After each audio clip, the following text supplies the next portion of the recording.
കർത്താവിൻ്റെ വചനം കേൾക്കുവാനായി നമുക്ക് ഒരുങ്ങാം. ഒരു നിമിഷം നമുക്ക് പ്രാർത്ഥിക്കാം. കർത്താവേ, അങ്ങയുടെ പരിശുദ്ധ വചനം അയച്ച് ഞങ്ങളെ എല്ലാവരെയും വിശുദ്ധീകരിക്കണമേ. ഈ നിമിഷം അവിടുന്ന് ഞങ്ങളോട് പറയുന്ന വചനത്തിൻ്റെ ഉൾപ്പൊരുൾ മനസ്സിലാക്കുവാൻ ഞങ്ങളെ സഹായിക്കുകയും അനുഗ്രഹിക്കുകയും ചെയ്യണമേ. ആമേൻ.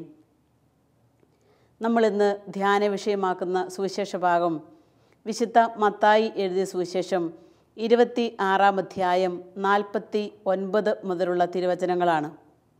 നമുക്ക് വചനം ഒന്ന് കേൾക്കാം. അവൻ പെട്ടെന്ന് യേശുവിൻ്റെ അടുത്ത് ചെന്ന് ഗുരോ സ്വസ്തി എന്ന് പറഞ്ഞ് അവനെ ചുംബിച്ചു. യേശു അവനോട് ചോദിച്ചു, സ്നേഹിത, നീ എന്തിനാണ് വന്നത്? അപ്പോൾ അവൻ മുന്നോട്ട് വന്ന് യേശുവിനെ പിടിച്ചു. യൂദാസ് ചുംബനം കൊണ്ട് ഈശോയെ ഒറ്റിക്കൊടുക്കുന്ന തിരുവചന ഭാഗമാണ് നമ്മൾ കേട്ടത്. 3 വർഷക്കാലം യേശുവിൻ്റെ കൂട്ടത്തിൽ നടന്ന് യേശുവിൻ്റെ സ്നേഹവും യേശുവിൻ്റെ പ്രവർത്തനവും എല്ലാം കണ്ട് മനസ്സിലാക്കിയവനാണ് യൂദാസ്. പരിശുദ്ധമായ വിളിയാൽ അവനെ കർത്താവ് വിളിച്ച് തൻ്റെ ശിഷ്യ സമൂഹത്തിലേക്ക് ചേർക്കുകയും ചെയ്തിരുന്നു. വെറുതെ ഒരു വിളി ആയിരുന്നില്ല യൂദാസിനെ കർത്താവ് വിളിച്ചത്. ഈ വിളിയെക്കുറിച്ച് മനസ്സിലാക്കണമെങ്കിൽ വിശുദ്ധ ഗ്രന്ഥത്തിലേക്ക് തന്നെ നമ്മൾ യാത്രയാകണം. വിശുദ്ധ മർക്കോസ് സുവിശേഷത്തിൽ നമ്മൾ കാണുന്നുണ്ട്, രാത്രിയുടെ നീണ്ട യാമങ്ങൾ മുഴുവനും പ്രാർത്ഥനയിൽ ചെലവഴിച്ചതിന് ശേഷമാണ് യേശു യൂദാസിനെ തിരഞ്ഞെടുക്കുന്നത്, യൂദാസിനെ വിളിക്കുന്നത്. അത്രയും ഒരു ഹൃദയടുപ്പം യൂദാസിനോട് യേശുവിന് ഉണ്ടായിരുന്നു. ഈ യൂദാസാണ് യേശുവിനെ ചുംബനം കൊണ്ട് ഒറ്റിക്കൊടുക്കുക. യേശുവിൻ്റെ അടുത്ത് യേശുവിനെ ചുംബിച്ച് കഴിഞ്ഞതിന് ശേഷമാണ് ഈശോ യൂദാസിനോട് ചോദിക്കുന്നത്, നീ എന്തിനാണ് വന്നത്? അതൊരു ഭയങ്കരമായ ഒരു ചോദ്യമാണ്. ചുംബനം കഴിഞ്ഞാണ് ഈശോ യൂദാസിനോട് ചോദിക്കുന്നത്, നീ എന്തിനാണ് വന്നത്? വാസ്തവത്തിൽ നമ്മൾ ഈ തിരുവചന ഭാഗം ധ്യാനിച്ചു വരുമ്പോൾ നമ്മൾക്ക് പിടികിട്ടുന്ന ഒരു കാര്യമുണ്ട്. പ്രവൃത്തി കഴിഞ്ഞതിന് ശേഷം ആ പ്രവൃത്തി അനുഭവിച്ച ഈശോ ചോദിക്കുകയാണ്, നീ എന്തിനാണ് വന്നത്? ഇത് മനസ്സിലാക്കണമെങ്കിൽ യേശുവിൻ്റെ ഹൃദയത്തിൻ്റെ തുടുപ്പുകളിലേക്ക് നമ്മളൊന്ന് ഇറങ്ങേണ്ടതായിട്ടുണ്ട്. ഇനിയും ഈ സമയമെങ്കിലും യൂദാസിന് പശ്ചാത്തപിക്കാനുള്ള ഒരു അവസരം ഈശോ ഒരുക്കി കൊടുക്കാൻ വേണ്ടിയിട്ടാണ് അവനോട് ചോദിച്ചത്, നീ എന്തിനാണ് വന്നത് എന്ന്.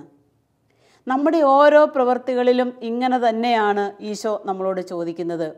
നമ്മളുടെ ദൈവഹിതപ്രകാരമല്ലാത്ത ഓരോ പ്രവൃത്തികളും നമ്മുടെ വാക്കിലൂടെയും നമ്മുടെ പ്രവൃത്തികളിലൂടെയും ഒക്കെ പുറത്തേക്ക് വന്നു കഴിയുമ്പോൾ ഈശോ നമ്മളോട് ചോദിക്കുന്ന ഒരു ചോദ്യമുണ്ട്, നീ എന്തിനാണ് വന്നത്? ഈ ചോദ്യത്തിൻ്റെ പ്രസക്തി നമ്മളെ ഒന്ന് മാനസാന്തരത്തിലേക്ക് നയിക്കാനും പശ്ചാത്താപത്തിലേക്ക് നയിക്കാനും തെറ്റിപ്പോയി എന്ന് മനസ്സിലാക്കി തരാനും വേണ്ടിയിട്ടുള്ള ഒരു ചോദ്യമാണ് ഇത്. അപ്രകാരം ഒരു ചോദ്യമാണ് യൂദാസിനോട് ഈശോ ചോദിക്കുന്നത്. വാസ്തവത്തിൽ ചരിത്രം മുഴുവനും രക്ഷകന് വേണ്ടി കാത്തിരുന്നതാണ്. ഈ കാത്തിരിപ്പിൻ്റെ പരിണിതഫലമായിരുന്നു യേശു ക്രിസ്തു. ഈ ക്രിസ്തുവിൻ്റെ അനുയായിയാകുവാൻ ശിഷ്യത്വത്തിലേക്ക് വിളിക്കപ്പെട്ടവനായിരുന്നു യൂദാസ്. അപ്പോൾ അവൻ്റെ ഈ പ്രവൃത്തിക്ക് വളരെ വലിയ കാഠിന്യമുണ്ട് എന്ന് നമുക്ക് മനസ്സിലാക്കാൻ സാധിക്കും. ആ ഒരു നൊമ്പരത്തോടു കൂടെയാണ് ഈശോ അവനോട് ചോദിക്കുന്നത്, നീ എന്തിനാണ് വന്നത് എന്ന്. ദൈവത്തിൻ്റെ ഹൃദയത്തെ മുറിപ്പെടുത്തുന്ന രീതിയിലുള്ള നമ്മുടെ ഓരോ പ്രവൃത്തികൾക്കും മുൻപും ഈശോ നമ്മളോട് ചോദിക്കുന്ന ഒരു ചോദ്യം, നീ എന്താണ് ചെയ്തത്? നീ എന്തിനാണ് വന്നത്? നീ എന്താണ് പ്രവർത്തിക്കുന്നത് എന്നുള്ള കാര്യം. പ്രിയപ്പെട്ടവരെ, കർത്താവിൻ്റെ ഈ ചോദ്യം എപ്പോഴും നമ്മുടെ ഹൃദയത്തിൽ അലതല്ലുകയാണെങ്കിൽ ഒരുപാട് പ്രവൃത്തികൾ നമുക്ക് നല്ല രീതിയിൽ ചെയ്യുവാനായിട്ട് സാധിക്കും. ഈ കഴിഞ്ഞ ദിവസം ഒരു സഹോദരി കരഞ്ഞുകൊണ്ട് എന്നോട് പങ്കുവച്ച ഒരു അനുഭവം. ആ സഹോദരിയുടെ പേരപ്പൻ്റെ മൃതസംസ്കാരത്തിന് തൻ്റെ 1.5 വയസ്സുള്ള കുഞ്ഞിനെയും കൊണ്ട് പോയതാണ്. രാത്രി മുഴുവനും ആ വീട്ടിലിരുന്നു. കുഞ്ഞിനെ കട്ടിലിൽ കിടത്തി ഉറക്കി വീണ്ടും തിരിച്ചു വന്നിരുന്ന ഈ സഹോദരി ജപമാലയൊക്കെ ചൊല്ലി കൂട്ടായ്മയിൽ പ്രാർത്ഥിച്ചുകൊണ്ടിരിക്കുകയാണ്. ഒരു 1:30 ആയപ്പോഴേക്കും ഒന്ന് മുറിയിലേക്കൊന്ന് കയറിപ്പോകാനുള്ള ഒരു പ്രേരണ കിട്ടി. അങ്ങനെ കൊച്ചിൻ്റെ അടുത്ത് ചെന്നപ്പം പരിചയമുള്ള അവരുടെ തന്നെ ഒരു ബന്ധു ഈ ഉറങ്ങി കിടക്കുന്ന കൊച്ചിനെ ഉമ്മ വയ്ക്കുന്നത് ഈ സഹോദരി കാണുകയാണ്. അപ്പോൾ ചോദിച്ചു, നീ എന്താ ഇവിടെ? അപ്പോൾ ഞാൻ കൊച്ചിനെ ഒന്ന് കാണാമെന്നോർത്ത് കയറി വന്നതാണ് എന്ന് പറഞ്ഞു. അങ്ങനെ സംഭവം അങ്ങ് നടന്നു. നേരം വെളുത്ത് കുഞ്ഞ് ഉണർന്നു. കുഞ്ഞിനെ വാഷ് ചെയ്യാനൊക്കെ ആയിട്ട് കൊണ്ടുപോയപ്പോഴാണ് മനസ്സിലായത് കൊച്ചിൻ്റെ കാലിൽ കാത്തള ഇല്ല. അപ്പോൾ ഈ സ്ത്രീക്ക് പെട്ടെന്ന് മനസ്സിലായി ഇദ്ദേഹം ഈ കാത്തള എടുക്കാൻ വേണ്ടിയിട്ടായിരിക്കാം ഈ മുറിയിൽ കയറിയതെന്നുള്ള കാര്യം. പെട്ടെന്ന് തന്നെ കുഞ്ഞിനെ ഭർത്താവിൻ്റെ കരങ്ങളിൽ ഏൽപ്പിച്ചിട്ട് ഈ സഹോദരി നമ്മുടെ ഈ സഹോദരനെ തപ്പി ആ മുറ്റത്തൂടെയൊക്കെ നടന്നു. അങ്ങനെ അവസാനം അയാളെ കണ്ടെത്തി. അദ്ദേഹത്തോട് ചെന്നിട്ട് പറഞ്ഞു, ഇന്നലെ രാത്രിയിൽ എൻ്റെ കുഞ്ഞിൻ്റെ കാലിൽ നിന്ന് നീ ഊരിയെടുത്ത ആ കാത്തള തിരിച്ചു തരണം. എൻ്റെ അപ്പൻ വളരെ കഷ്ടപ്പെട്ട് അധ്വാനിച്ച് ഇല്ലാത്ത പണം ഉണ്ടാക്കി എൻ്റെ കുഞ്ഞിൻ്റെ കാലിൽ വാങ്ങിയിട്ടതാണ്. നീ എനിക്കത് തിരിച്ചു തന്നേ പറ്റൂ. അപ്പോൾ അയാൾ അങ്ങോട്ടും ഇങ്ങോട്ടൊക്കെ ഒന്ന് പമ്മിക്കളിച്ചു. നേരെ പറയാനായിട്ടുള്ള ഒരു വൈമുഖ്യം. ഈ സ്ത്രീ വീണ്ടും വീണ്ടും പറഞ്ഞു, നീ എന്തിനാ ഈ പ്രവൃത്തി ചെയ്തത്? എനിക്കത് തിരിച്ചു തന്നേ പറ്റൂ. നീ എന്തിനാ ഈ പ്രവൃത്തി ചെയ്തത്? നീ എനിക്ക് തിരിച്ചു തന്നേ പറ്റുള്ളൂ. ഇദ്ദേഹം അല്പസമയത്തിൻ്റെ വർത്തമാനത്തിന് ശേഷം ഇദ്ദേഹം പറഞ്ഞു, എനിക്കൊരു അത്യാവശ്യ കാര്യം വന്നതുകൊണ്ട് ഞാൻ എടുത്തതാണ്, നീ അത് കണ്ടോ? ഞാനാ എടുത്തെന്ന് കണ്ടോ? മനസ്സിലായി. ഈ സഹോദരി പറഞ്ഞു, എനിക്ക് മനസ്സിലായി നീയാണ് അത് എടുത്തതെന്നുള്ള കാര്യം.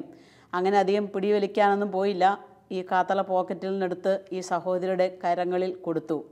പ്രിയപ്പെട്ടവരെ, ഇങ്ങനെ ഓരോരോ ജീവിത നിമിഷങ്ങളിൽ എന്തെല്ലാം പ്രവൃത്തികളാണ് നമ്മൾ ചെയ്തു വെക്കുന്നത്.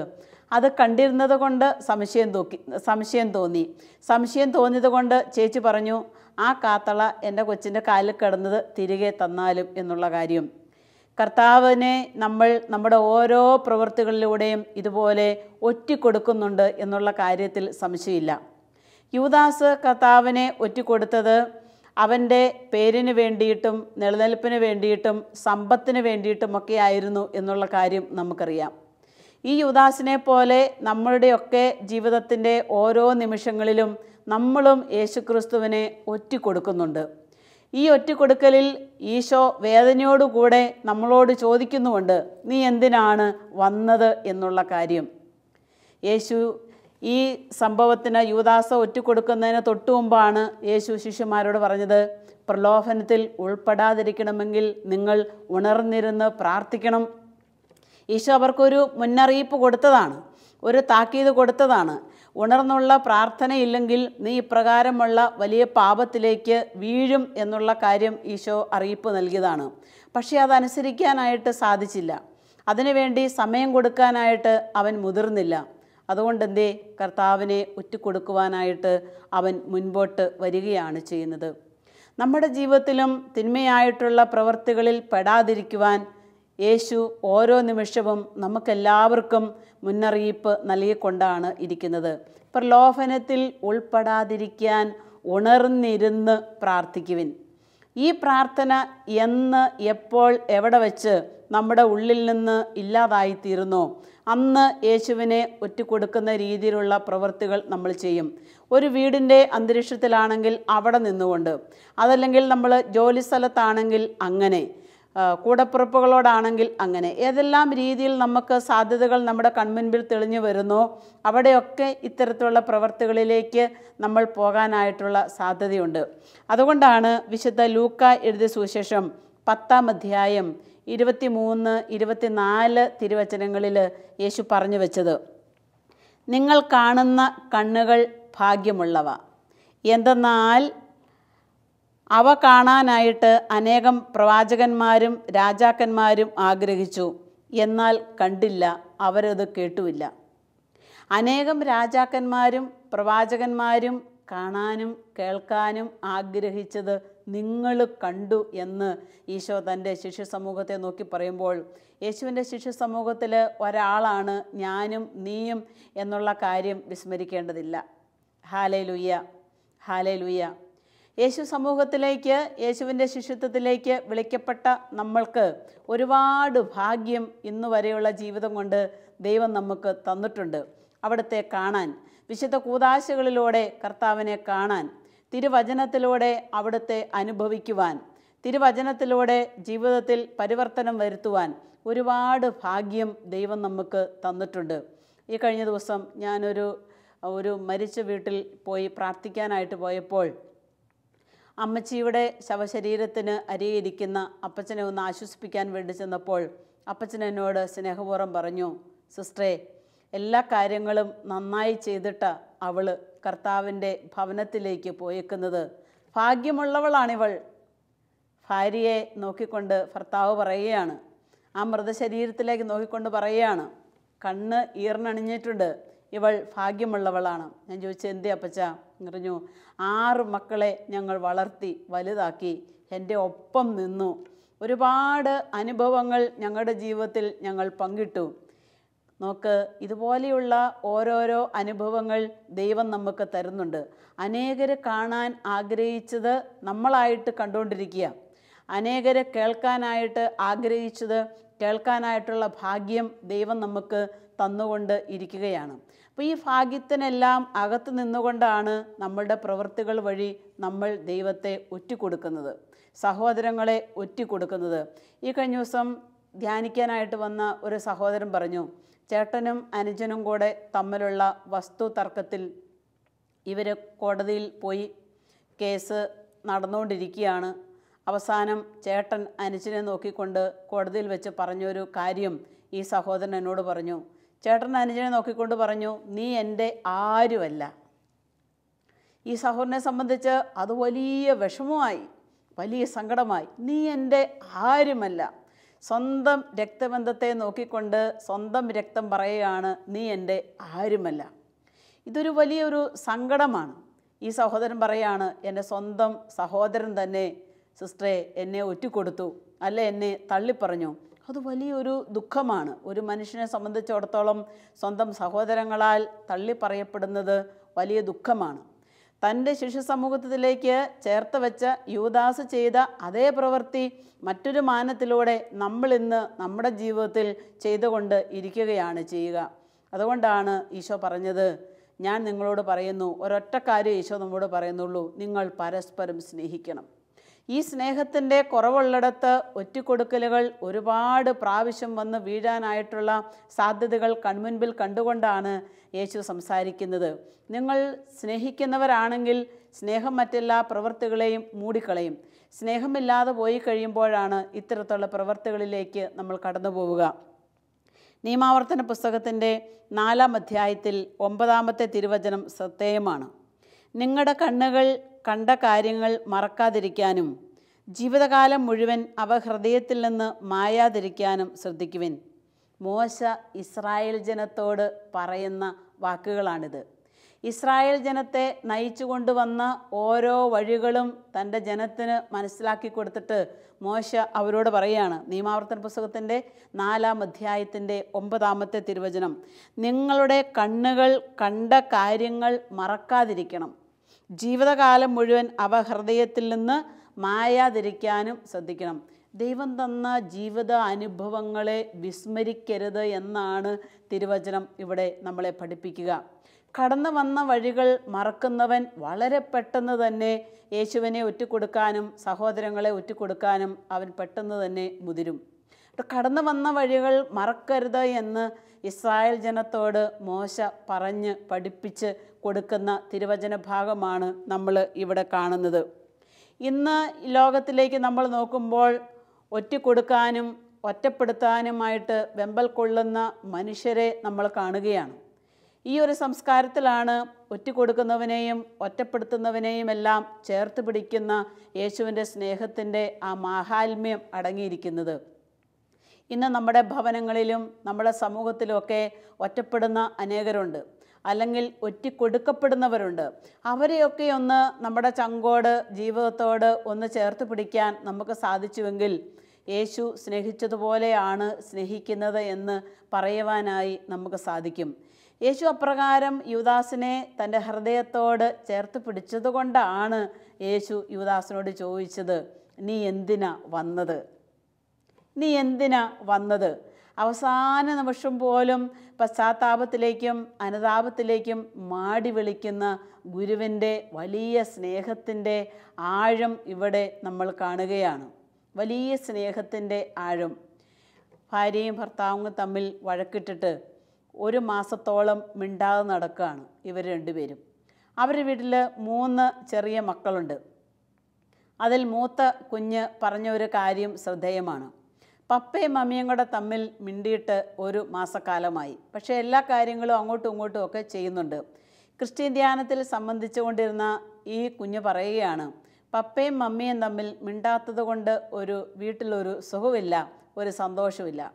ഒരു ദിവസം ഞാൻ ഇവരെ രണ്ടുപേരെയും കൂടെ മിണ്ടിക്കാൻ വേണ്ടി എനിക്കറിയാവുന്ന പോലെയൊക്കെ ചെയ്തു സിസ്റ്ററെ, പക്ഷേ അവർ തമ്മിൽ മിണ്ടിയില്ല. അപ്പോൾ ഞാൻ ചോദിച്ചു, ആരാ കൂടുതൽ മിണ്ടാതെ നടക്കുന്നത്? ഉടനെ കുഞ്ഞ് പറയുകയാണ്, എടുത്തു വായി പറയാം, രണ്ടുപേരും യുവദാസുമാരാണ്. രണ്ടുപേരും യുവദാസുമാരാണ്. പപ്പയതെ മമ്മി അതെ. ആരും താഴാനായിട്ട് റെഡിയാകുന്നില്ല. താഴാൻ റെഡിയാകാത്തിടത്ത്, വിട്ടുവീഴ്ച ചെയ്യാൻ മനസ്സാകാത്തിടത്ത് അവിടെ തിന്മയാണ് വിജയിക്കുന്നത് എന്നുള്ള കാര്യം നമ്മൾ മറക്കരുത്. പൗലോസ്ലീഹ തൻ്റെ ശിഷ്യ സമൂഹത്തിലേക്ക് ഇറങ്ങി പ്രവർത്തിച്ച നാളുകളിൽ പൗലോസ്ലീഹ പറയുന്നുണ്ട്, നിങ്ങളിൽ ക്രിസ്തുവിൻ്റെ സ്നേഹം വളർച്ച പ്രാപിക്കുന്നോടം വരെ ഞാൻ നിങ്ങൾക്ക് വേണ്ടി ഈറ്റുനോവ് അനുഭവിക്കുന്നു എന്നുള്ള കാര്യം. അപരനിൽ ക്രിസ്തു രൂപപ്പെടുവാൻ നമ്മളുടെ നല്ല പ്രവൃത്തികൾ നിദാനമാകുന്നോടം വരെയും പൗലോസ്ലീഹ പറയുകയാണ്, ഞാൻ നിങ്ങൾക്ക് വേണ്ടി ഈറ്റുനോവ് അനുഭവിക്കുന്നു എന്നുള്ള കാര്യം. മറ്റുള്ളവരെ അപരനെ ചേർത്ത് പിടിച്ച് കൊണ്ടുപോകുവാൻ ദൈവം നമുക്ക് തരുന്ന എല്ലാ അവസരങ്ങളും അതിൻ്റെ മാക്സിമത്തിൽ നമ്മൾ ഉപയോഗിക്കാനായിട്ട് റെഡിയാകുമ്പോഴാണ് ശിഷ്യത്വം പൂർണ്ണമാകുന്നത് എന്ന് നമുക്ക് പറയുവാനായിട്ട് സാധിക്കുകയുള്ളൂ. ഈ ശിഷ്യത്വത്തിലേക്കുള്ള വിളി ലഭിച്ച ഞാനും നിങ്ങളും ക്രിസ്തു ശിഷ്യരാണ് എന്ന് പറഞ്ഞ് അഭിമാനിച്ചാൽ മാത്രം പോരാ. ക്രിസ്തു ശിഷ്യത്വത്തിലേക്ക് മറ്റുള്ളവരെ അടുപ്പിക്കുന്ന രീതിയിലുള്ള അനുതാപത്തിൻ്റെയും ക്ഷമയുടെയും വിശ്വാസത്തിൻ്റെയും പ്രത്യാശയുടേതുമായിട്ടുള്ള പ്രവൃത്തികൾ നമ്മൾ ചെയ്യുമ്പോൾ മാത്രമേ അവർ ഈ ശിഷ്യത്വത്തിലേക്ക് വളരുകയുള്ളൂ. അത്തരത്തിൽ നമ്മുടെ ജീവിതങ്ങളെ ക്രമപ്പെടുത്തുവാനായിട്ടുള്ള വിളിയാണ് കർത്താവ് നമുക്ക് തന്നേക്കുന്നത്. പ്രഭാഷകൻ്റെ പുസ്തകത്തിൽ 27-ാം അധ്യായം 10 മുതലുള്ള തിരുവചനങ്ങൾ നമ്മൾ കാണുന്നുണ്ട്. സിംഹം ഇരയ്ക്ക് വേണ്ടി കാത്തിരിക്കുന്നത് പോലെ പാപം പാപിയെ കാത്തിരിക്കുന്നു. സിംഹം ഇരയ്ക്ക് വേണ്ടി കാത്തിരിക്കുന്നത് പോലെ പാപം പാപിയെ കാത്തിരിക്കുന്നു. നോക്ക്, യൂദാസ് കാത്തിരുന്നു ഈശോയെ ഒറ്റിക്കൊടുക്കാൻ വേണ്ടി. നമ്മൾ സുവിശേഷത്തിൽ കാണുന്നുണ്ട്, ഈശോനെ ഒറ്റിക്കൊടുക്കാൻ വേണ്ടി അവന് സമയം പാർത്തിരുന്നു എന്നാണ് വചനത്തിൽ നമ്മൾ കാണുന്നത്. കാത്തിരിക്കുകയാണ് നല്ല ഒരു സമയം കിട്ടാൻ. ഈ കിട്ടുന്ന സമയത്താണ് അവൻ ഇത്തരത്തിലുള്ള പ്രവൃത്തികൾ ചെയ്യുക. സിംഹം ഇരയ്ക്ക് വേണ്ടി കാത്തിരിക്കുന്നത് പോലെ പാപം പാപിയെ കാത്തിരിക്കുന്നു. നമ്മളെയൊക്കെ ഇത്തരത്തിലുള്ള പല സമയങ്ങളും കാത്തിരിക്കുന്നവരാണ് നമ്മൾ. നമ്മളെയും കാത്തിരിക്കുന്നു, നമ്മളും കാത്തിരിക്കുന്നു. സഹോദരനെ ഒറ്റിക്കൊടുക്കുവാൻ, അവനെ തകർക്കുവാൻ, അവനെ ഇല്ലായ്മ ചെയ്യുവാൻ നമ്മളും സമയം പാർത്ത് ഇരിക്കുന്നവരാണ്. ഇവിടെ തിരുവചനത്തിൽ നമ്മൾ കാണുകയാണ്, പാപം പാപിയെ കാത്തിരിക്കുന്നു. പാപം പാപിയെ കാത്തിരിക്കുന്നു. തിന്മ ഉള്ളിൽ നിറഞ്ഞിരിക്കുന്ന ഒരു വ്യക്തിയെ കൊണ്ട് തിന്മയുടെ പ്രവൃത്തികൾ ചെയ്യിക്കുവാൻ സാത്താൻ ഇങ്ങനെ ഓടി നടക്കുകയാണ്. അപ്പോഴാണ് അവൻ്റെ കണ്ണിൽ തിന്മ നിറഞ്ഞിരിക്കുന്ന ഒരു ഹൃദയത്തെ അവൻ കാണുന്നതും ആ ഹൃദയത്തെ കൂട്ടിക്കൊണ്ടുപോയി ചെയ്യിക്കുവാൻ പറ്റുന്ന എല്ലാ തിന്മകളിലൂടെയും അവനെ നടത്തിക്കൊണ്ടു പോകുന്നതും നമ്മൾ കാണുന്നത്. ലോകം നേടാനുള്ള ഈ വ്യഗ്രതയിൽ, മനുഷ്യരുടെ ഈ ഓട്ടത്തിനിടയിൽ അവൻ ദൈവത്തെ മറക്കുകയാണ്. സനാതനമായ മൂല്യങ്ങളെ അവൻ മറക്കുകയാണ്. നമുക്കറിയാം, നമ്മുടെ വാക്കുകളൊക്കെ നമ്മളുടെ സ്വഭാവത്തെ വെളിപ്പെടുത്തുന്നതാണ്. നമ്മുടെ വ്യക്തിത്വത്തെ വെളിപ്പെടുത്തുന്നതാണ് നമ്മളുടെ വാക്കുകളൊക്കെ. യൂദാസ് യേശുവിനെ വെളിപ്പെടുത്തി. അവൻ്റെ വാക്കുകൾ അവൻ്റെ അധരത്തിലൂടെ പുറത്തേക്ക് വന്നപ്പോൾ അവൻ വെളിപ്പെടുത്തി. 30 വെള്ളിക്കാശിന് അവൻ ഈശോയെ ഒറ്റുകൊടുത്തു. അവൻ വിറ്റു 30 വെള്ളിക്കാശ്. വാക്ക് ഒരു വ്യക്തിയെ വെളിപ്പെടുത്തുകയാണ്. ഇപ്പോൾ ലോകത്തിന് വേണ്ടിയിട്ടുള്ള ഈ പരക്കം പാച്ചിലിൽ ഭൗതികതയുടെ സമ്പത്തിൻ്റെ കണക്ക് പുസ്തകം അവൻ നെഞ്ചോട് ചേർത്തപ്പോൾ യൂദാസ് ഒരു കാര്യം വിസ്മരിച്ചു. യൂദാസ് സുഗന്ധ തൈലത്തിൻ്റെ വില പോലും, നാർദീൻ സുഗന്ധ തൈലത്തിൻ്റെ വില പോലും മനസ്സിലാക്കിയവൻ ക്രിസ്തുവിൻ്റെ ഉത്ഥാനത്തിൻ്റെ വില മനസ്സിലാക്കാൻ കാത്തു നിൽക്കാൻ അവന് കഴിഞ്ഞില്ല എന്നുള്ളതാണ് ഏറ്റവും വലിയ സങ്കടകരമായ ഒരു നേർക്കാഴ്ച എന്ന് പറയുന്നത്. അവൻ്റെ സമസ്ത മേഖലകളിലും അവൻ പരാജിതനായിപ്പോയി. പ്രിയപ്പെട്ട ദൈവമക്കളെ, കർത്താവിൻ്റെ സ്നേഹത്തിൽ നമ്മൾ ജീവിക്കുവാനായിട്ടുള്ള വലിയ വിളിയും ദൗത്യവും നമുക്ക് കിട്ടുമ്പോൾ ഒരു കാര്യം നമ്മൾ വിസ്മരിക്കരുത്. പൗലോസ് ലീഗ തിമോത്തിയോസിന് എഴുതിയ 2-ാം ലേഖനത്തിൽ 1 അധ്യായം 9 വചനത്തിൽ നമ്മൾ ഇപ്രകാരം കാണുകയാണ്. അവിടുന്ന് നമ്മെ രക്ഷിക്കുകയും വിശുദ്ധമായ വിളിയാൽ നമ്മെ വിളിക്കുകയും ചെയ്തിരിക്കുന്നു. അവിടുന്ന് നമ്മെ രക്ഷിക്കുകയും വിശുദ്ധമായ വിളിയാൽ നമ്മളെ രക്ഷിക്കുകയും ചെയ്തിരിക്കുന്നു. വിശുദ്ധമായ ഒരു വിളി ലഭിച്ചവരാണ് നമ്മൾ ഓരോരുത്തരും. ഈ വിശുദ്ധമായ വിളിയിൽ നിന്നുകൊണ്ട് നിസാരമായ കാര്യലാഭ്യത്തിന് വേണ്ടി, സുഖത്തിനു വേണ്ടി, സന്തോഷത്തിനു വേണ്ടി, സ്ഥാനമാനങ്ങൾക്ക് വേണ്ടി, അധികാര കസേരകൾക്ക് വേണ്ടി യേശുക്രിസ്തുവിനെ ഒറ്റിക്കൊടുക്കുന്നവരും തള്ളിപ്പറയുന്നവരും ആയിത്തീരരുത് എന്ന് വിശുദ്ധ ഗ്രന്ഥം നമ്മളെ പഠിപ്പിക്കുകയാണ്. വിശുദ്ധമായ വിളിയാൽ നമ്മളെ കർത്താവ് വിളിച്ചിരിക്കുമ്പോൾ അവിടുത്തെ സ്നേഹഹൃദയത്തോട് ചേർന്ന് നിൽക്കുവാനുള്ള ദൗത്യമാണ് നമുക്ക് ഉള്ളത്. ഈ കഴിഞ്ഞ ദിവസം ധ്യാനകേന്ദ്രത്തിൽ വന്ന ഒരു പിതാവ്, 70 വയസ്സുള്ള ഒരു പിതാവ് സങ്കടത്തോടുകൂടി പറഞ്ഞു, സിസ്റ്ററെ, ഞാൻ എൻ്റെ മൂത്ത മകൻ്റെ വീട്ടിലായിരുന്നു. കഴിഞ്ഞ ദിവസം വഴക്ക് കൂടി കഴിഞ്ഞപ്പോൾ മൂത്ത മകൻ എന്നോട് പറഞ്ഞു, അപ്പന് ഇനി മുതൽ വേണമെങ്കിൽ അനുജൻ്റെ വീട്ടിലേക്ക് പോയി താമസിച്ചു, എൻ്റെ വീട്ടിൽ നിന്ന് അപ്പന് ഇറങ്ങിപ്പോകാം. ആ വലിയൊരു മനഭാരത്തോടുകൂടെ ഇളയ മകൻ്റെ വീട്ടിൽ ചെന്ന് ഈ പിതാവ് കയറി. ഇളയ മകന് ഈ പിതാവിനോട് പറഞ്ഞു, ഒരു കാര്യം ചെയ്യ്, ഒരു ധ്യാനമൊക്കെ കൂടി പ്രാർത്ഥിച്ച് മനസ്സിൻ്റെ വിഷമതകളൊക്കെ അകറ്റി ഒന്ന് ഫ്രീ ആകാം. അങ്ങനെ ഇളയ മകനാണ് ഈ അപ്പച്ചനെയും കൊണ്ട് ധ്യാനകേന്ദ്രത്തിലേക്ക് കടന്നു വന്നത്. പ്രിയപ്പെട്ടവരെ, സ്വന്തം ജീവിത സുഖത്തിന് വേണ്ടി ഇന്ന് എത്രയോ വ്യക്തികളിൽ, എത്രയോ കുടുംബങ്ങളിൽ, സംഭവങ്ങളിൽ, സാഹചര്യങ്ങളിൽ ഇത്തരത്തിലുള്ള കാലുമാറ്റങ്ങളും കൂറുമാറ്റങ്ങളും ഒക്കെ നമ്മൾ കണ്ടുകൊണ്ടേ ഇരിക്കുകയാണ്. നമുക്ക് കർത്താവിനോട് പ്രാർത്ഥിക്കാനായിട്ട് സാധിക്കട്ടെ. കർത്താവെ, വിശുദ്ധമായി വിളിയാൽ നീ എന്നെ വിളിച്ചു ചേർത്തപ്പോൾ അങ്ങേ തള്ളിപ്പറയുവാൻ എന്നെ അനുവദിക്കല്ലേ, അങ്ങേ ഒറ്റിക്കൊടുക്കുവാൻ എന്നെ അനുവദിക്കല്ലേ എന്ന് നമുക്ക് പ്രാർത്ഥിക്കാം. മാത്രമല്ല, ദൈവം നമുക്ക് തന്നിരിക്കുന്ന ഉത്തരവാദിത്ത നിർവഹണങ്ങളിൽ നിന്നുകൊണ്ട് ഈ ശ്രേഷ്ഠമായ വിളിയോട്, ഈ ശിഷ്യത്വത്തിലേക്കുള്ള വിളിയോട് നല്ല രീതിയിൽ ചേർന്ന് നിൽക്കുവാനുള്ള തീരുമാനം നമുക്കെടുക്കണം. മാത്രമല്ല, അത്തരത്തിലുള്ള തീരുമാനങ്ങൾ നടപ്പിലാക്കാൻ വേണ്ടുന്ന കൃപാവരത്തിൻ്റെ അഭിഷേകമായ സിംഹാസനത്തിൽ നിന്ന് നമുക്ക് ചോദിച്ച് വാങ്ങാനായിട്ടും സാധിക്കണം. പശ്ചാത്താപവും മനസാന്തരവും നമ്മുടെ ഹൃദയങ്ങളിൽ തരുന്നത് ദൈവമാണ്. നീ എന്തിനാണ് വന്നത്? നമുക്ക് ഈ തിരുവചന ഭാഗം നമ്മുടെ ഹൃദയത്തിൽ ജീവിക്കട്ടെ. ഈ ദിനം മുഴുവനും ഈ വചനഭാഗം നമ്മളിൽ കിടന്ന് ഫലമണിയട്ടെ. 100 മേനി ഫലം പുറത്തേക്ക് വരാൻ തക്കതുപോലെ നമ്മുടെ ഓരോ പ്രവൃത്തിക്ക് ശേഷവും, ഓരോ പ്രവൃത്തിക്ക് മുൻപും പിമ്പും യേശു നമ്മളോട് ചോദിക്കുന്നുണ്ട്, നീ എന്താ ചെയ്തത്? നീ എന്തിനാ വന്നത്? നീ എന്താണ് പ്രവർത്തിക്കുന്നത്? ഈ വചനം അനുസരിക്കുവാൻ വേണ്ടി നമുക്ക് പ്രാർത്ഥിക്കാം. കർത്താവായ ഈശോയെ, ഞങ്ങൾ കേട്ട വചനം ഞങ്ങളുടെ ആത്മാവിനും ശരീരത്തിനും ബലവും കൃപയും ഉള്ളതാക്കി തീർക്കുവാൻ ശക്തിപ്പെടുത്തണമേ.